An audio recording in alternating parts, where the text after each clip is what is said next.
Point of Impact podcast with Rick McDaniel. Thanks for joining us today. Get ready to be inspired and motivated to live a high-impact life. Now, here's Rick. Welcome to the Point of Impact podcast. I'm Rick McDaniel. Thanks for joining us today. We're going to continue what we kicked off last week, which is a series of episodes having to do with relationships, friendship, marriage, and just basic relationship issues like relational viruses and loving hard to love people. Those are upcoming episodes that we'll dig into. And last week we kicked it off with myths about relationships. And this week I want to talk about, last week we said 10 myths about healthy relationships. This week, 10 relationship destroyers and how to avoid them. How do we avoid these things that can really destroy relationships, and especially the marriage relationship, the most important. I don't think that is arguable that's, if you are married, that's your most significant, not your only, but it's your most significant relationship for sure. So we're going to jump into that in just a moment. But before we do, I want to tell you about something that's really exciting. I've been talking now for the last couple months about my new book, This is Living, Daily Inspiration to Live Your Faith. And we were waiting, and the publisher was waiting on Amazon. They discounted it for a short time, but just for a short time. Rest of the time, it's been full price. So the publisher has decided that they are going to give a special discount through a promo code. So the promo code is 25INSPIRE, like all caps, 25 all caps INSPIRE. And that 25 is 25% off the cost of the book. So it's really a fantastic deal. You have a hardcover book with color on every page, beautiful, beautiful book, and you can get it. It's pretty reasonably. A lot of hardcover books are over. The ones I've written before have always been over $20, $22, something like that. But the book is $17.99 to begin with, and then you're going to get 25% off of that. So it's a great deal. That is a promo code just for Amazon, and there's a place there when you go to checkout where you can put a promo code in. So you put in 25INSPIRE, all caps. It'll take 25% off the cost of the book, and you will be good to go. So I hope that you will take advantage of it, because it's just such a great way to start your day. And it was just actually reading an article today and where someone was saying, how you start your day just sets up your whole day. It really doesn't. And I think that is just absolutely positively true. Let me actually quote it exactly. They said, how we choose to start our day seems to predict how the rest of the day will go. Man, that is solid. How we start our day predicts the way the rest of the day is going to go, and that's what happens. And so, if you start your day with a 2.5 or 3 minute reading, a devotion, a meditation to just get your mind in the right mindset correct, and just really get yourself going, I think it'll really help you so much. So, This is Living, Daily Inspiration to Live Your Faith by Rick McDaniel on Amazon. Go there, use the promo code 25INSPIRE, and you will get a great deal, and you'll be able to start reading the book. And it's in stock, and they can deliver it quickly, so I hope you'll take advantage of it. I think you'll really, really, really enjoy it. So that's the good news that we've got going. Of course, again, I'm on every week, Monday through Friday, on Pray Radio and the Pray app. Daily Devotions with Rick McDaniel. Just look me up under the channels and you'll see Daily Devotions. I also have the reading plan called This is Living 5 Days of Inspiration, which is on the YouVersion app, the Bible app, YouVersion. So you can just type in This is Living and it'll come up as a plan, and you can do a 5-day plan of reading for 5 days, inspirational devotion. So that's exciting. So you've got that to take advantage of. On my YouTube channel, you can watch messages that I do. So there's lots of different ways. rickmcdaniel.com is the place to go. That's where you can find everything that you need in one stop. But those are some resources for you, as well as the great promo code. Okay, let's jump in today. 10 relationship destroyers. Many times when couples are struggling, they'll say things like, we're too different, we've grown apart, life has gotten the best of us. Sound familiar? I mean, these are the things that, you hear. Those are the things that are said. And so it's not easy to be married. I've been married a long time, and I can tell you firsthand, it is not easy to have a long-term relationship. It's just not, because so many things happen, so many things change. There are many factors that can get in the way of a good marriage relationship. And so if the marriage is going to survive, and I would say you don't want your marriage to just survive, you want it to thrive, then there are some relationship destroyers that you've got to be on the lookout for. I mean, these are the things that are really going to mess up your marriage. They are going to mess up your relationship if you don't watch out for them. So here's 10 of them. So first is not prioritizing your relationship. I mean, that's just where it begins. The relationship stress that takes place many times is about the relationships around your relationship. In other words, parents, in-laws, children, if you have children, siblings, friends.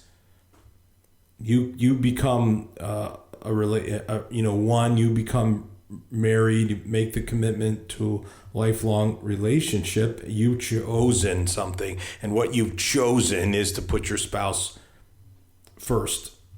That's the first priority. Healthy marriages learn to choose the spouse above all others. So that's really where it has to start. And if you're not ready to do that, then don't get married. Like if you're dating right now, maybe even engaged, and you're like, well, I got my friends and my family is really important to me. And again, family should be important to you. But, again, how significant? And just take it from somebody who's married over 100 couples. So I've brought a lot of couples through pre-marriage. So I've seen a lot of things. And I'm telling you, there are some people that are just not ready to be married because they're not ready to make the marriage the number one priority. They're not ready to prioritize the marriage the way it must be prioritized if it is going to be successful. There's just no way around this. There's no way to sugarcoat this. If you don't make the relationship your priority, and you allow friends or family or whatever else, job, career, your own hobbies, it just doesn't work. And you say, well, I don't want to, I don't want to make that. Then that's, you've answered it. Then don't get married. Then that's not, until you're ready to do that, it would be best not to, than to think that somehow you're going to make a marriage relationship work without having it be the priority in your life. Second destroyer, not taking time for intentional communication. Depending on what study you read, it's pretty discouraging, but some say that the average couple, in terms of quality conversation, this would not be, you're going to, simple things like take out the garbage or what time we're going to be home tonight. But there's only a few minutes a day where couples really talk about things that matter. And man, I tell you what, life gets busy, and then you stop connecting with one another. The person that you're in love with, the person that's supposed to be the most important person in your life. And here's the thing, and this is a life principle, by the way. It applies to this, applies to a lot of other things. There's no such thing as living in neutral. You're either going forward or you're going backwards. I mean, I know a lot of people would like to believe there's such a thing as neutral, but there really isn't. You're either going forward. Now, sometimes you're going forward slowly or backwards slowly, but now drifting happens. I did episodes, you can go back and find them on this podcast on drifting specifically, but drifting happens when you stop moving forward. It'll take place. It can shock you. It'll surprise you, but it'll happen. So you have to understand that you need to keep communicating. Take the time to connect and communicate. I had for years something called, it's totally unromantic, but I called it the weekly, our weekly marriage meeting. And I'd have lunch every Friday with my wife. And that purpose of that lunch was to connect and to communicate and to make sure that we talked about things like schedule, because I had a very busy schedule, and I wanted my wife to sort of know what was going on. And when we had children, talk about when the kids were at home, and for, of course, long time talking about things involving them, their schedule, but also talking about other, things that are important as well in terms of, where maybe there was some things that we needed to talk about that were more maybe serious, for lack of a better way of saying it, where, we just needed to clear the air about things or whatever it might be. And so it's just really important to make the time for communication. Here's another destroyer taking the stresses of life out on each other. I mean, it's just super easy to do. Get in the habit of holding things in, and then when we're in the safety and comfort of our own home, then we let it out. And I've lived a public life my entire adult life. I've been in a public role, public figure. Of course, it got bigger through the years. And when you're in that role, I mean, you just really have to be careful and how you conduct yourself. And I would be the first one to admit that when I got home, sure, that was like the release valve, the safety valve to say, okay, but that's, it's not good. It's not good. That's not that. When I've done that, it's not gone well. It's not been a positive thing. So whether it's illness, financial problems, issues involving grief or loss, whatever it might be, instead of stress pulling you apart, it can pull you together. How? By relying on each other, by sharing it and carrying the burden or carrying the load together instead of carrying it by yourself. That's the beauty of being in a relationship, is it gives you the opportunity to share the burden instead of trying to carry it on your own. So share, but don't take the stress out on each other. Another one is the succumbing to social media. You can call it addiction or, whatever, strong attraction. I think addiction is such a strong word, but I mean, listen, really, it's possible that one of the relationship destroyers is sitting in your pocket. In this world of technology, carrying your phone with you everywhere you go, and Facebook and Instagram, Twitter, LinkedIn, TikTok, you name it, keep going, whatever it might be. And it's just, it can just be hours upon hours upon hours. We've all seen it. You got a couple and they're sitting together at a restaurant and they're both looking at their phone, it's kind of like the classic picture, right? Like, that isn't good. That you don't go out on a date together to each look at your phone. So the idea of unplugging and disconnecting and shutting down and just saying,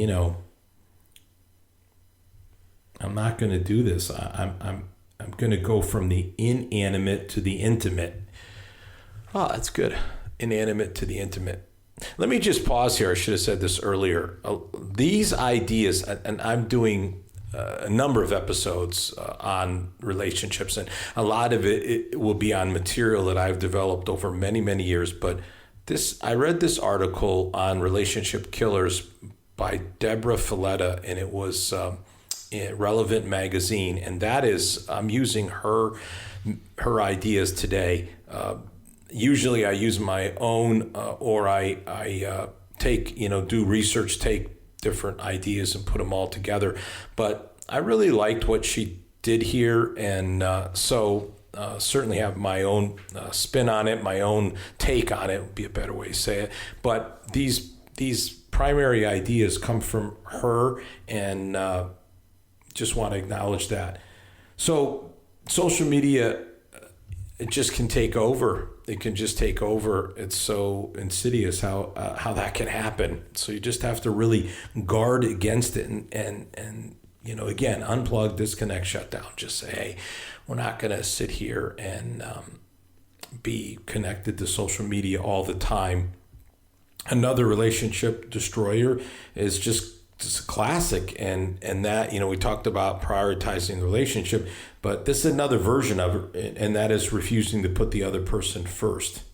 I mean, marriage is just really, it's all about dealing with your own self-orientation. Marriage is about turning the focus off of yourself. It is a giant lesson in how not to be self-oriented, self-centered, and selfish. That's what it does. It putting someone else first is an incredibly difficult thing to do. It's just against our natural inclination to look out for self. And so marriage is about saying, I'm going to put somebody else first above myself, and that is not an easy thing to do. Because it is not an easy thing to do, it is one of the great challenges. Could have made this number one. Started with this. I mean, it's just prioritizing the relationship and then putting the other person first. I mean, each time that we, put ourselves first, we're essentially putting the marriage second. I mean, that's just the hard, cold facts of the matter. Now, again, you say, hey, I need my own time. I need my alone time. I need to have that. Yeah, I'm not saying you can't have that. And I'm not saying that, marriage means you lose who you are. But marriage is about putting someone else above yourself.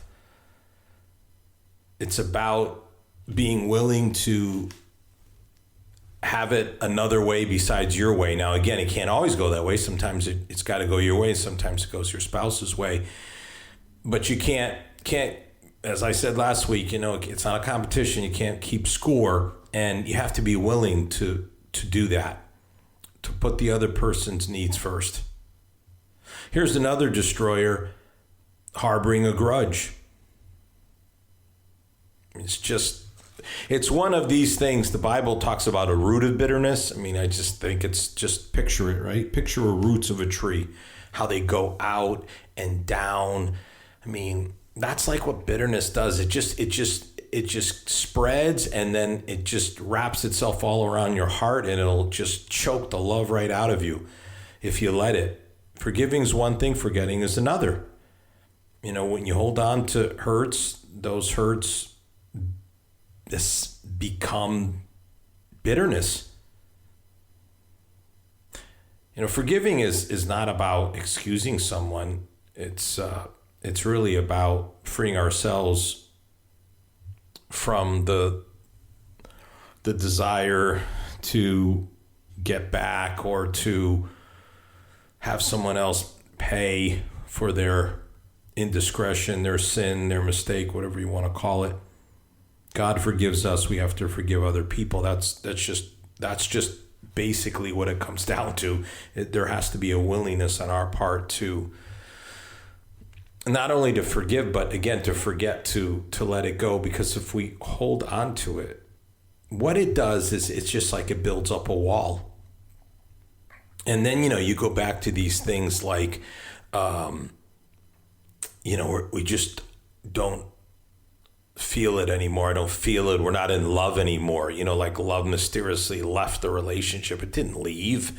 You built up things that are restricting its ability to flow. That's very different.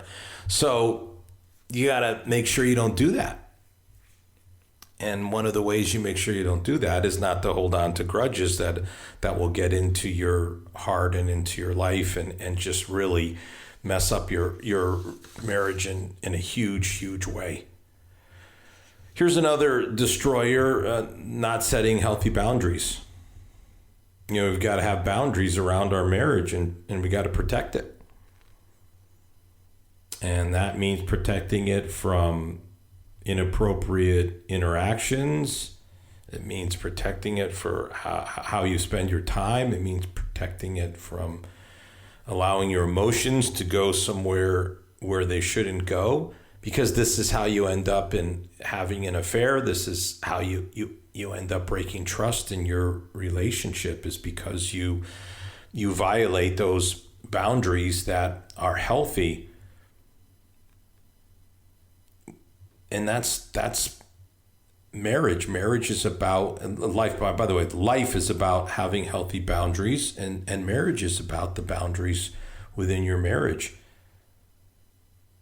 You got to do the right things, and then you have to keep out the wrong things. Both those things have to happen, and I've been talking about doing the right things, and now it's a bit of a switch from offense to defense here to just say, okay, we've got to make sure that we also have this kind of defensive posture while we also have an offensive one. And you should be communicating, you should be forgiving and forgetting, you should be putting the other person first, you should be making sure that the relationship is a priority, you should be moving from an inanimate to intimate. I think that's a good little phrase. I'm going to have to use that one again. Get away from the inanimate and get into the intimate. Those are all good, you might say, offensive strategies for a former ball player, but boundaries is really about defense. In the boundary in football, we talk about the boundary, which is the sideline. Like there's in defensive schemes, there's the boundary corner. This is the person closest to the sideline, and their responsibility is the boundary. And in a zone defense, that's their responsibility, the boundary. We have to understand that a marriage has to have boundaries. And in sports, you cross the boundary line and you're out of bounds and the play stops, and that's how it has to be. So you've got to establish those boundaries. Here's another relationship destroyer for sure, and that's just holding on to the past. Really defining people, specifically in this case your spouse, by their past rather than who they are in the present. The past may impact our lives, but it will only control our present if we allow it to. And that, by the way, will work for your own personal understanding of yourself, not just the marriage, not just the relationship. I mean, you can acknowledge your past and maybe mistakes that have been made, but it will only control you in the present if you allow it to. You can move forward and you can leave the past behind.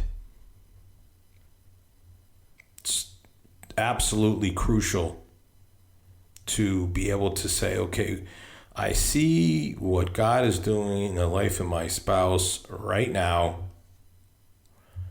and that's what I'm going to focus on. If the past needs to be dealt with, we'll deal with it, but then we're moving forward. We're not going to be stuck in the past. We are going to move forward into the future of the good things that we have for us. So if you find yourself like in arguments or whatever, bringing up the past, not good. That's a relationship destroyer. And I can tell you, no one appreciates that. People do not appreciate having their past thrown up in their face as if they're not aware of it already, or that they don't regret it, or whatever the case may be. So you've got to say, I'm not going to hold on to that stuff. I'm not going to do that. I'm not going to let the past control the present, because it only does that if you allow it to be that way. So that's a big one, real big relationship destroyer. Okay, here's another one, tolerating little lies. Honesty in marriage, it's really a big deal, because trust is the foundation of any relationship. And then if this is the most significant relationship, and it is, the marriage relationship, if you're married, it's the most significant. Doesn't mean you don't have friends. It doesn't mean you don't love your sisters, brothers, mother, father, whatever. But I mean, this is the person you spend the majority of your time with. It's the most important relationship. And if trust is the foundation of any relationship, then trust is enormously important in a marriage. So you say, well, is a small lie as big as a big lie? Well, in the marriage, yeah. Because if honesty is the chain that holds the marriage together, and then you say remove a link, And you say, well, if remove one link or 10 links, well, it doesn't matter, does it? That's the small and big. It can be a small one link. It can be a big one, 10 links. But the bottom line is the result's the same. The chain falls apart. It doesn't stay together. It doesn't need 10 links to come undone. It just needs one. If you're hiding things from your spouse, it's not a good thing. A relationship that's riddled with dishonesty and deception is not really a true relationship. And you read these studies, the like people that, and I read them, I read all this sort of stuff, this percentage, I think 20-something%. I read one time spouses are hiding something in terms of finances or purchases. I read one that went into the 40%, and that one was like maybe a one time they did maybe had a purchase or something their spouse didn't know about. Maybe it's even higher than that. And so it's just hugely important. But it could be about money, then it could be about any number of other things. But if you're not going to have honesty in your relationship, then again, you really don't have the kind of healthy relationship that you should have, and then you don't have the trust that is foundational to a relationship. And boy, oh boy, we're in trouble now. So be honest with each other. It will bless your marriage and your relationship. And then pointing the finger, relationship destroyer, it's so much easier to point the finger and shift blame. I mean, that's it, right? I mean, when you let go of your responsibility, then you've let go of your relationship, because no matter what the issue is, it's the both of you. The two become one. That's what the Bible says. When you get married, the two become one. So it's not just you, it's us. Whoa. So we really need to focus on our own flaws and shortcomings. That's hard to do. So it's easier to point to our spouse and say, you need to get your act together. You need to change this. You need to do this. And that keeps me from having to look at what I need to change and what I need to do. And that's very damaging to a relationship in a marriage, when you're pointing fingers and you're not looking at yourself. Again, this goes back to the earlier talking about selfishness. This is what putting the other person first. This is what makes marriage just so challenging. I've never married a couple that I haven't said all these things to. And I've talked about it's work. Last week I was talking about the differences, gender and background and personality, and all the differences that you have and that you bring into a marriage, all these differences. So there's so many differences that you have to overcome. And then just the idea that your independent life is now changed. So it isn't always just about me and self. It's about us. It's not, you can see the challenges. Now, listen, they can all be overcome. No doubt about it. I mean, absolutely, positively can. And of course, there's great benefits and blessings that come out of a relationship, because again, the Bible says the two become one. Also says this: two are better than one. Two are better than one. It's math, right? Two are better than one. Two is greater than one. So you can end up absolutely on the right side of things with a lifelong marriage commitment. Have yourself a family, raise children, have someone to share life together with, companionship, intimacy, laughter, fun, adventure, and on it goes. Lots of great things that come out of it, but there are these things that can mess it up, and it's going to take some effort on your part, my part, each of us, each person has to do their part, and you got to be careful about these things. So maybe one or two of these just jumped out at you today, and it's something you can start working on so you can have a happier and a healthier marriage. Have a great week. I'll see you next week. You've been listening to the Point of Impact podcast with Rick McDaniel. Thanks for tuning in, and we look forward to you joining us for our next episode.